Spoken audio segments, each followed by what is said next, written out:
Сега разговараме со колегата Дејан Андоновиќ за прво секако за Косово и за новоизбраната председателка која вчера ја изгласа собранието Вјоса Османи Кадрију. Дејан, добро утро. Добро утро.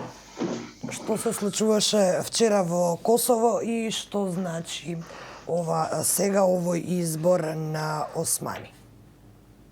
Па вака, Вјоса Османи е вчера избрана за председател на Косово, пети председател од отцепувањето или осамостојувањето или прогласувањето на независност на Косово, пета председателка по ред или втора од женскиот род, значи не е прва. Втор пат Косово добија председателка, првата беше, ми се чини, Атифе Јахјага. Изборот беше на некој начин тесен вчера, кога што можевме да видиме во јавноста, во парламентот, таа имаше гласови, добиено гласови, но немаше доволен број на гласови, требаше да има најмалку 1/3, значи од 120 члени од парламент да има најмалку 80, така да се ризикуваше дури изборите да мора да се прегласуваат и да се повторат, но таа сепак на крај е изгласана Вјоса Османи, новиот председател. Она што е интересно, како и во случајот со премиерот, со Албин Курти, и Вјоса Османи нема никакво воено минато, е цивилен 39 годишна жена, што само укажува дека доаѓа една нова генерација на политичари, па и во Косово, кои треба да го повлечат Косово напред према евроинтеграциите, нешто што нејзините претходници не го правеа, бидејќи сите беа повеќе или помалку од воените структури и беа поранешни војници, така да веројатно она и Курти ќе можат во наредниот период да пробаат да се обидат Косово да го придвижат кон евроатлантските интеграции. Значи ли ова некакво приближување на ставовите со Србија или барем зачестени разговори? Можеме ли да очекуваме промена во тој курс? Ако се земе во предвид дека во Косово, косовската делегација председател не преговара, и ако се земе во предвид дека Албин Курти како премиер на Косово планира тој да ги води преговорите наспроти косовскиот председател, многу малку ќе има влијание Вјоса Османи, но мислам да е во таа преговарачка делегација нема ништо да се смени околу позициите на Приштина. Тие се, јас ќе потсетам, тие бараат од Белград признавање, безусловно признавање на Србија на Косово како независна држава, па потоа преговори наспроти оној тврд став на Белград дека сите разговори се во игра, но не и признавање на независност. Особен проблем ќе биде што делегацијата на Белград ја предводеше во изминатиот период председателот Вучич, но премиерот Курти рече дека во наредниот период косовската делегација која тој ја предводи нема да се согласи да седне со Вучич на иста маса. Па ќе видиме што ќе се случи. Во секој случај ќе чекаме да видиме каков ќе биде притисокот од меѓународната заедница. Дејан, глобалните медиуми викендов ги пренесуваа пораките кои ги испрети папата Франциск по повод католичките велигденски празници. Што е она што ти би го издвоил од неговите пораки и од неговото обраќање? Па вака, тој традиционално секоја година повикува на мир, што е за мене можеби најголемата порака. Значи, таа не треба да се гледа онака како една флоскула, како нешто, ајде, повикал за мир и толку.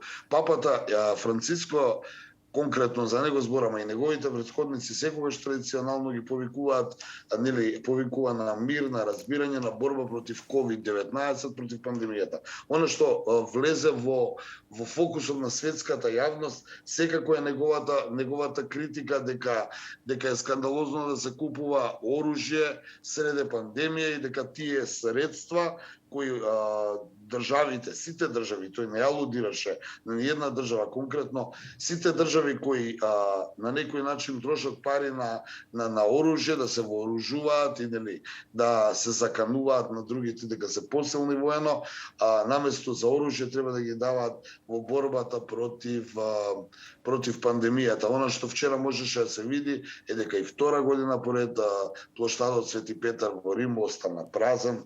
Тоа е оној плоштад Свети Петар кој со децении, со векови бил полн за време на великденските мисии, а сега некако и минатата година и оваа година е празен, нема никој и освен оние свештеници кои и папата кој нели ја водеше таа миса, беше празно, што само укажува колку пандемијата удри и во верата на некој начин и религијата и навиките кај луѓето поради тие нели протоколи. Вчера можев да видам и по медиумите дека и Рим, и Италија, земјата која минатата година беше преполна од ковид, да те подсетам, Кристина, колку имаше само жртви, тие годинава како да ги смирија малку тие бројки, меѓутоа Рим беше повторно затворен и цела Италија, дури и Ватикан, и ќе кажам пак, тој ги повика сите верници во светот, се обрати преку медиумите, но на оној плоштад немаше никој кој за изминатите години она гужва, ако се сеќаваш, каде што може непосредно да ја слушнат пораките на нивниот свет отец. Дејан, минатиот месец во глобалните медиуми за Ватикан се пишуваше за тоа дека излегоа со став дека не може да благословат заедница, брачна заедница на ЛГБТ популацијата, дали се очекуваше можеби Ватикан да попушти во последен период и малку да се осврне на времето во кое живееме и да ги следи малку новите текови.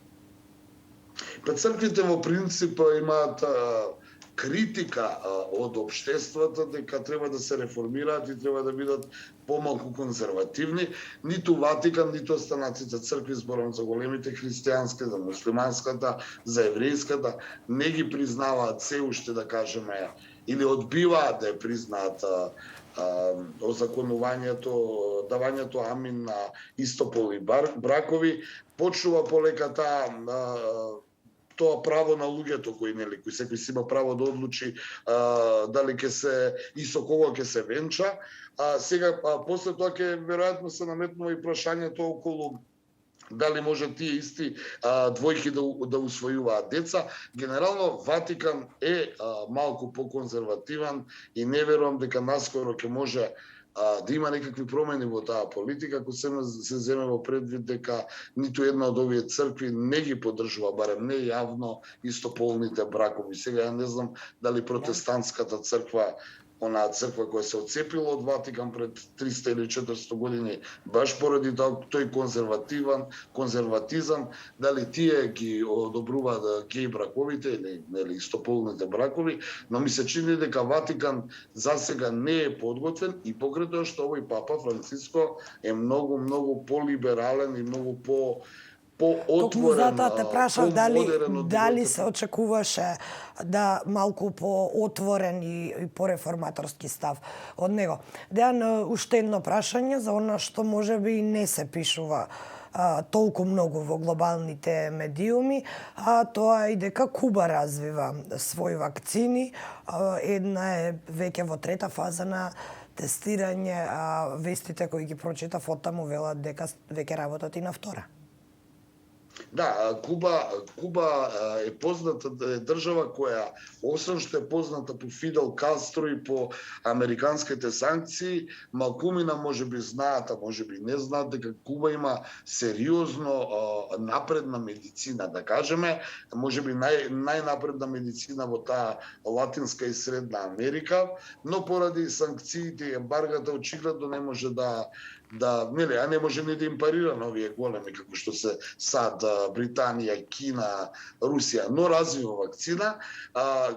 Кубанците беа познати во минатото како земја која имаше разни инфективни клиники и разни онакви болници за лекување од светските заразни болести, па и од радиацијата, они ја развиваат вакцината, ќе видиме дали таа вакцина што ќе развијат ќе може да испадне на светскиот пазар. Ако се земе во предвид, Кристина, ќе потсетам, Куба е под санкции, под ембарго, така да не верувам дека ќе може да им парира на овие големи, но можеби нивното традиционално пријателство со Русија, можеби ќе можат со русите заедно да биде пласирана ова вакцина во Русија и во Кина, но нема да може да излезе на западот, па оттаму нема ни ја и ти да можеме како идни примачи на вакцина ни да ја видиме, бидејќи таа нема да може да дојде до Европа.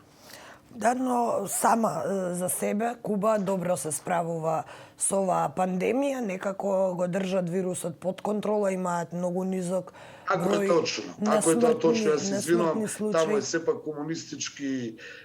комунистички систем на објавување, па дури и на вести. Мораш да се согласиш со мене дека сите држави каде што има на некој начин еднопартиско едноумие, како што се Кина, како што се Северна Кореја и некои земји, еве тука и Куба, многу малку имаме информации, а и тие информации што ги добиваме ми се чини дека се малку издозирани. Не може Куба да има мал број на заразени, а нивниот комшија Бразил да има по 4000 у денот. На мртви. А и сам кажа дека медицината има доста напредна, работат на случајот. Дејан, ти благодарам и за ова понеделничко вклучување, за оваа понеделничка анализа во утринскиот брифинг, иако во текот на вчерашниот ден можеби Бугарија беше во фокусот, сепак и во остатокот од нашето соседство, а и на глобално ниво се случуваат настани кои заслужуваат внимание. Ти благодарам уште еднаш за ова јавување. Благодарам и на вас.